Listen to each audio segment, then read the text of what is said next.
Hai, selamat datang di program terbaru Harian Rakyat Maluku, yakni Top 5 5 berita dengan views tertinggi di TikTok Harian Rakyat Maluku. Bersama Fida dan Oliva, tapi sehari ini saya nggak sendirian dengan rekan saya, Sofika Sarimahulau.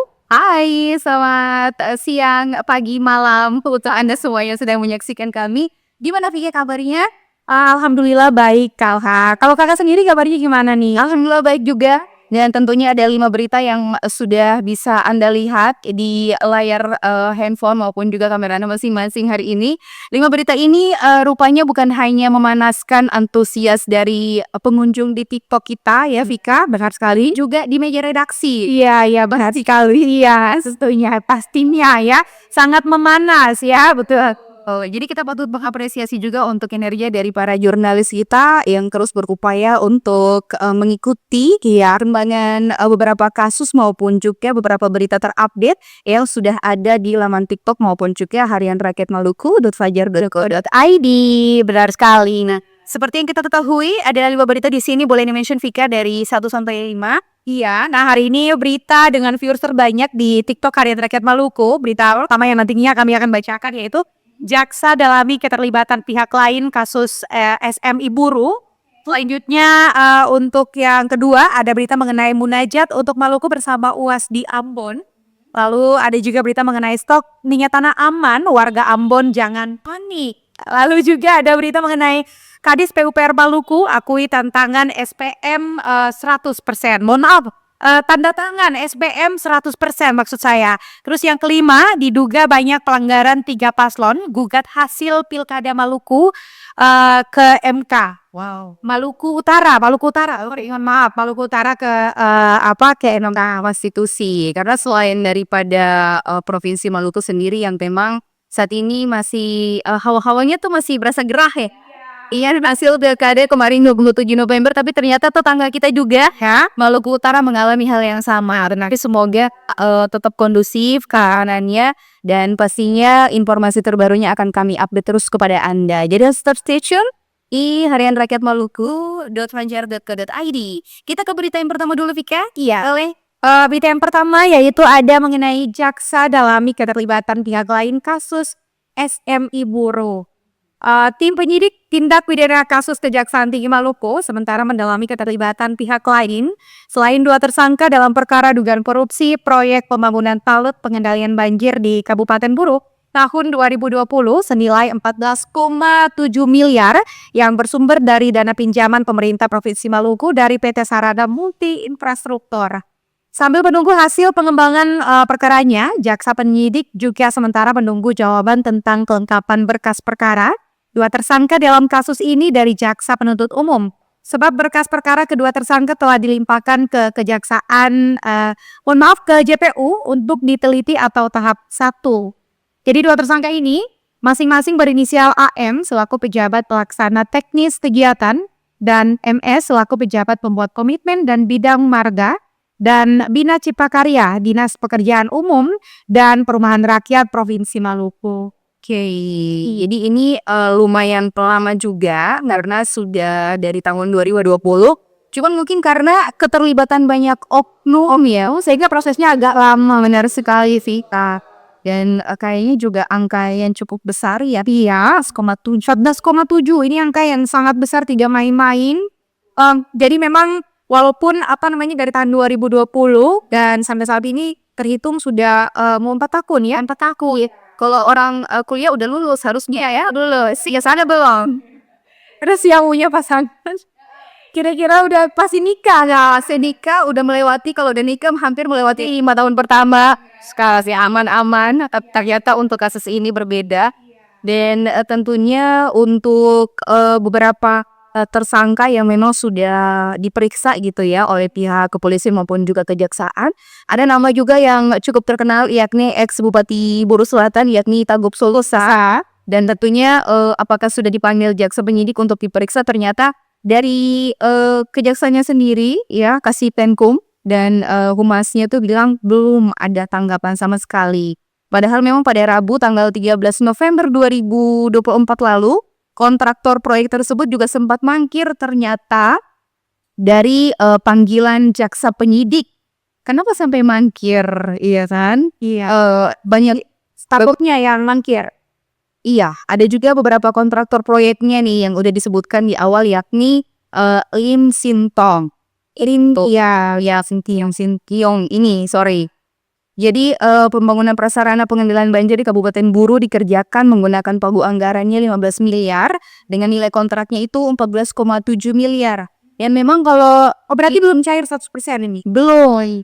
belum cair 100%, tapi ternyata kerugian yang dialami bukan dari segi nilai tapi dari segi fungsi ya. Masyarakat di sana yang tidak bisa merasakan manfaat dari pembangunan tahun itu.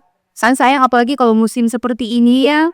Udah masukin musim barat juga, jadi pasti hujan, kemudian gelombang air laut juga kayaknya cukup membahayakan ya. Iya masyarakat JR. Apalagi memang kalau bicara tentang cuaca yang ekstrim ya Maluku tentunya adalah salah satu wilayah yang memang cuacanya sangat ekstrim ya. Memang infrastruktur ini yang harusnya dibangunkan yang tahun ini yang dibangunkan ke ke Buru itu sebenarnya sangat penting untuk masyarakat di sana, Jessica. Untuk pemerintah misalkan kalau mereka merasa bahwa terlibat dalam pembangunan infrastruktur untuk kebaikan kabupaten mereka, alangkah baiknya harus bisa direalisasikan secepatnya agar masyarakat juga bisa menikmati itu ya pasti ya. Dan jangan lupa kalau dalam setiap proses proyek itu pasti transparansinya itu harus detail mungkin ya. Karena pertanggungjawabannya itu pasti ke negara juga. Dan tentunya agar kehidupannya tuh bisa berjalan dengan lancar aja nggak sih? Iya, benar sekali.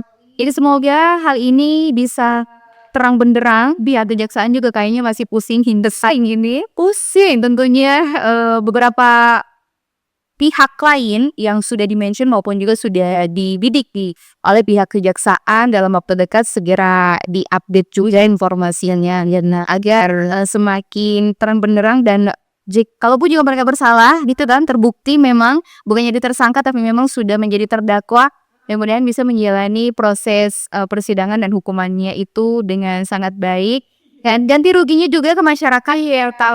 Tapi kadang-kadang kalau netizen ini walaupun sudah dapat hukuman mereka tidak, mereka tidak puas. Tapi sebenarnya apapun hukuman yang didapatkan oleh tersangka-tersangka ini ya kita juga harus berlapang dada bahwa itulah memang hal yang setimpal menurut negara untuk mereka, seperti itu. Sekali.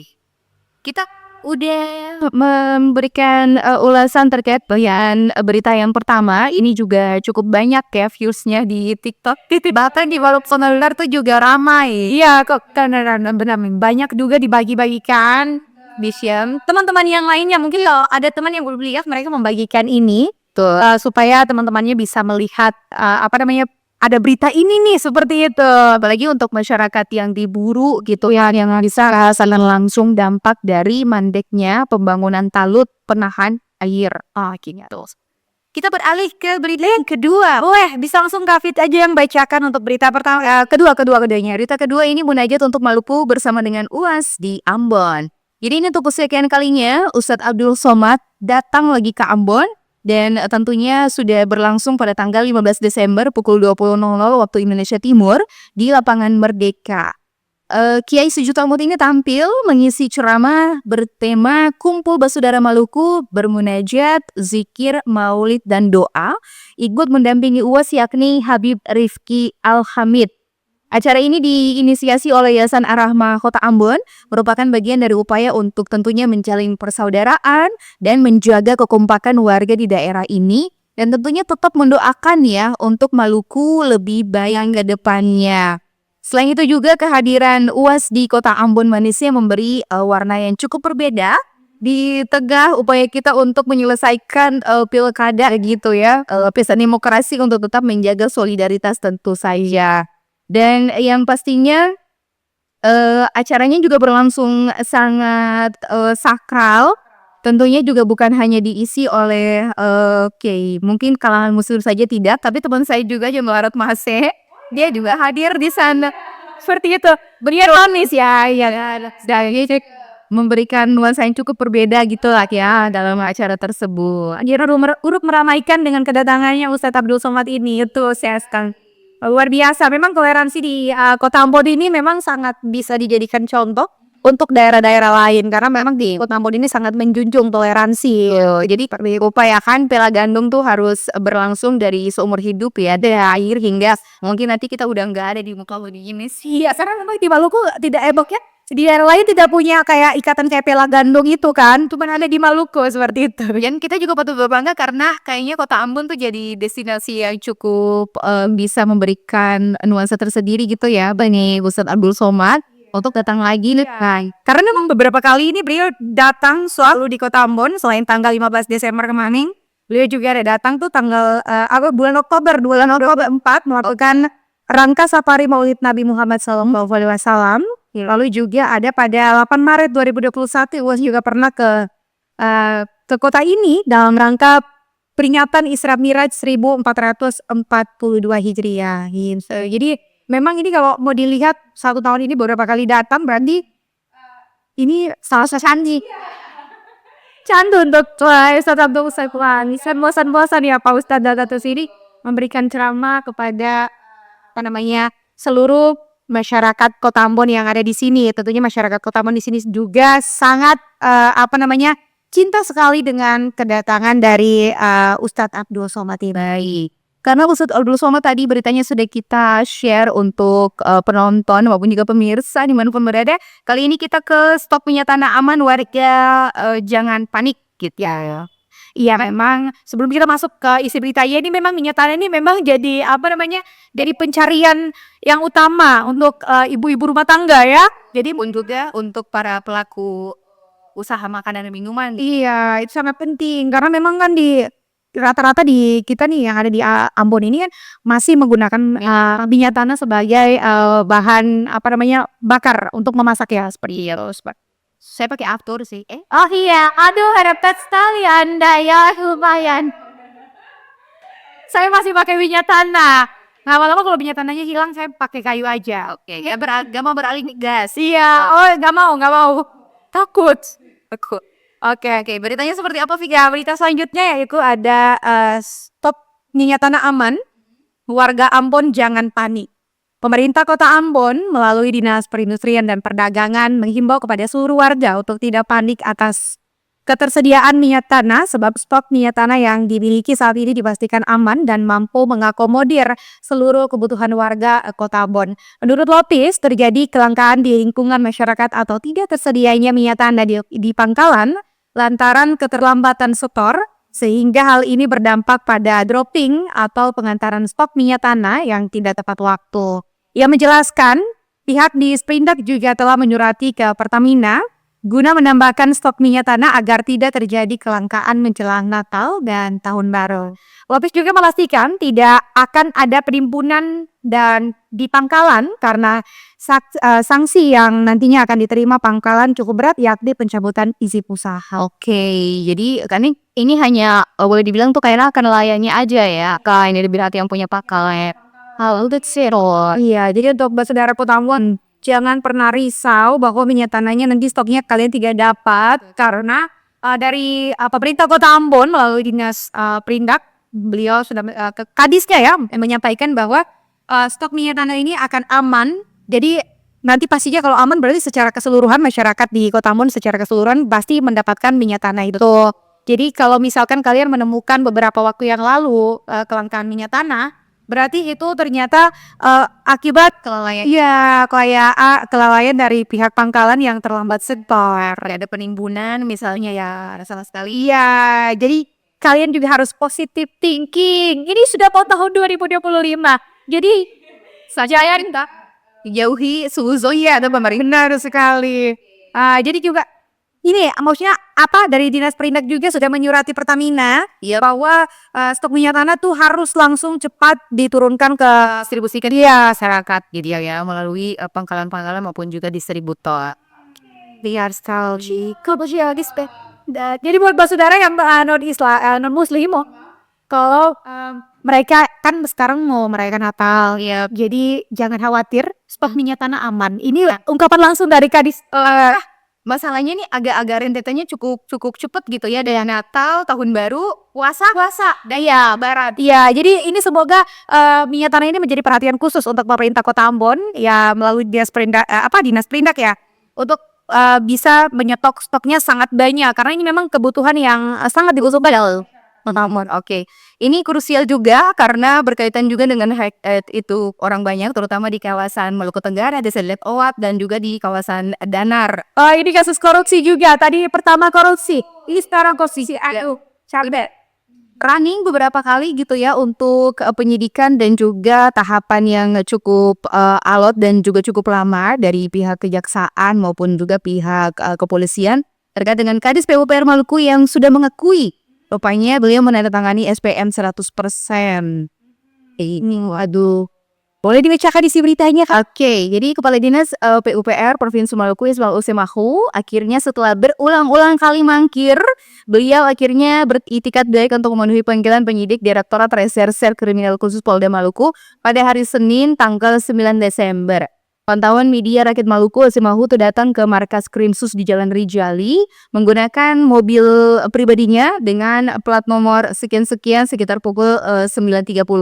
Dan ketika turun, dia didampingi sama pengacaranya tentu saja berjalan menuju ruang penyidik di Subdit 3 di Treskrimsus. Jadi memang sesuai agenda Usemahu itu hadir untuk menjalani pemeriksaan dalam hal ini sebagai saksi ya.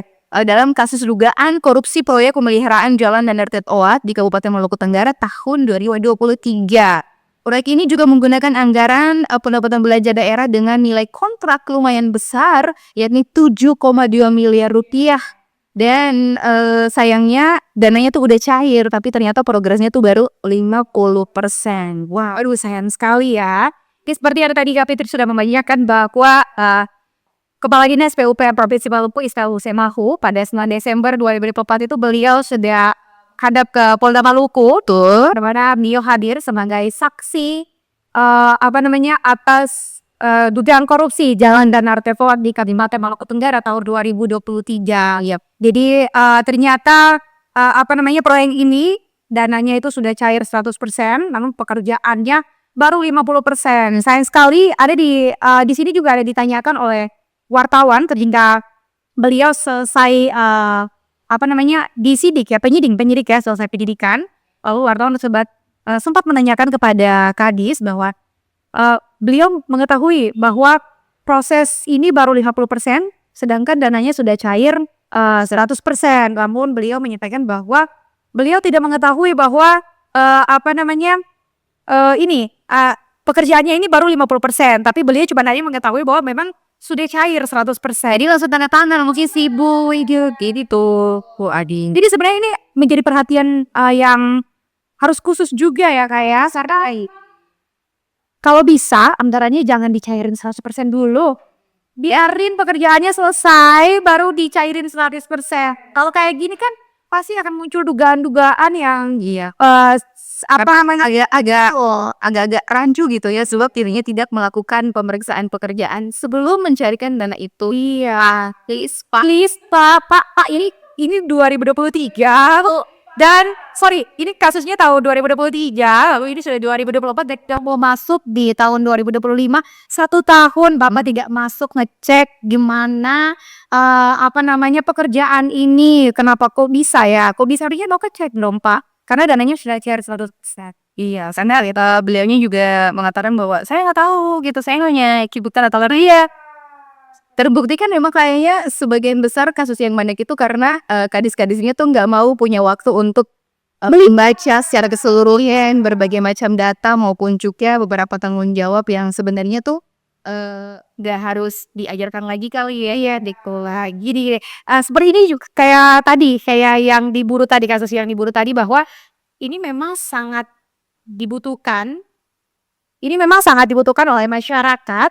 Ini sangat dibutuhkan oleh masyarakat terkait kayak infrastruktur yang dibangun di daerah ini memang sangat dibutuhkan oleh masyarakat, sehingga masyarakat di sana maksudnya pemerintah juga memang harus memberikan perhatian khusus kepada mereka, dimana kalau dananya sudah cair 100%, ya kalian juga harus lihat progresnya sudah sampai mana, karena ini uangnya tidak main-main, maksudnya jangka uangnya itu sangat banyak sekali uangnya gitu. Kita kalau hilang 100.000 aja kepalanya pusing Pak, itu udah bisa dapat makan apa gitu. Oke. Jadi seperti itu beritanya ya terkait dengan Kadis PUPR. Mau kita tanda tangan SPM 100%. yang juga mendapatkan banyak perhatian dari kalangan netizen di kota. Ya benar sekali. Itu bahkan sampai di kolom komentar bilang, iya Pak harusnya datang Pak, harus gini-gini dan bla bla bla. Banyak. Jadi buat netizen atau pemirsa di rumah yang penasaran gimana sih beritanya, boleh kunjungi website kita maluku.fajar.co.id. Lanjut ya berita selanjutnya, yaitu jaksa dalami keterlibatan pihak lain kasus SM Guru. Berita kelima, Oh mohon maaf, diduga banyak pelanggaran 3 paslon gugat hasil pilkada Maluku Utara. Ih, mana nih? kita saat ini juga kayaknya masih memanas ya untuk di kawasan Maluku Utara terkait dengan hasil pilkada kemarin. Jadi 3 pasangan calon yang ikut bertarung dalam Pilkada Maluku Utara 2024 mengajukan gugatan hasil pemilihan ke Mahkamah Konstitusi terkait penetapan paslon Sherly Sarbin sebagai peraih suara terbanyak di Pilkada. Ketiga paslon tersebut adalah Hussein Alting Syah Asrul Rashid Iksan dari nomor urut 1, terus Aliombus Sahril Tamhir dari paslon nomor urut 2 dan paslon nomor urut 3 juga Muhammad Kasuba dan Basri Salama. Kuasa hukum paslon nomor urut 1, Hussein Asrul, Juraidi Umar dihubungi dari Ternate pada Kamis mengungkapkan bahwa pihaknya telah mendaftarkan gugatan ke MK pada hari terakhir batas pendaftaran dengan nomor perkara 254-PAN titik MK garing E garis AP3 garing 12 dan garing 2024. Jadi singkat saja bahwa seperti yang tadi sudah saya bacakan bahwa kan di Maluku Utara itu ada 4 paslon untuk gubernur ya, dan Ibu Sherly Joanda itu adalah dari nomor urut 4. Sedangkan dari 1 sampai 3 itu mereka melaporkan tindakan yang menurut mereka ada kecurangan ya, yang terjadi secara TSM ya, ini terstruktur, sistematif dan masif. Ya benar sekali. Lalu tentunya kalau mereka bertiga sudah melaporkan itu ke MK, berarti masing-masing tentunya pasti sudah mendapatkan nomor perkaranya seperti itu ya perkaranya. Dan memang kalau berbicara mengenai politik ini, tidak bisa lagi tidak bisa lagi kita jabarkan seperti apa, karena memang bukan cuma di Maluku Utara saja yang panas, di Maluku juga demikian seperti itu. Beberapa daerah yang sudah mengajukan mereka ke MK terkait dengan hasil pilkada 27 November Kabupaten Buru dan di Maluku Tengah. Iya ya, pasangan kali Ibrahim Ruhunusa. Pelawan Aru, habis itu di Maura juga ada kayaknya untuk bagian barat. Iya benar sekali. Jadi intinya gini, kalau kita lihat di beberapa kabupaten kota, baik itu di Maluku maupun di Maluku Utara, juga memang banyak sekali yang demo karena keberatan dengan hasil pleno KPU yang mereka menyatakan bahwa orang-orang ini yang menang seperti itu. Jadi ini ya, kalau misalkan demo berarti mereka menyampaikan aspirasi mereka, kita hargai itu, tapi harus jaga kondusif dan keselamatan itu sangat penting ya, harus safety sekali, harus karena kalau misalkan demo tapi berdesakan, takutnya jangan sampai kenapa-kenapa kan juga. Yang paling harus diwaspadai adalah jangan sampai kasusnya itu bergeser gitu kan. Iya benar. Hal yang berbau SARA gitu. Karena lumayan memanas juga di sana karena udah bias nih itu tujuan utama mereka melakukan demonstrasi yang sudah berlangsung secara intens beberapa hari di Kota Ternate maupun juga di beberapa daerah yang memang meraup ke suara terbanyak dari pasangan nomor urut 4 ini ya, Nin Sherly dan Sarbin.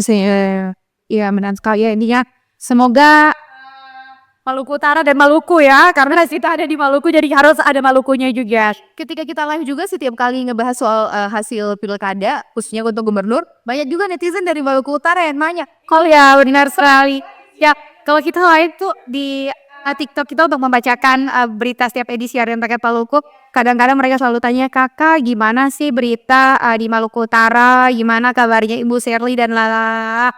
Ternyata kita tuh ada di Maluku. Nah tapi hari ini menarik karena kita punya berita mengenai Maluku Utara ya, terkait di mana keberatan beberapa calon gubernur yang ada di Maluku Utara yang mereka tidak tidak puas dengan hasil pleno KPU seperti itu. Dan tentunya ini juga mendapatkan atensi yang cukup banyak dari para followers kita yang ada di TikTok.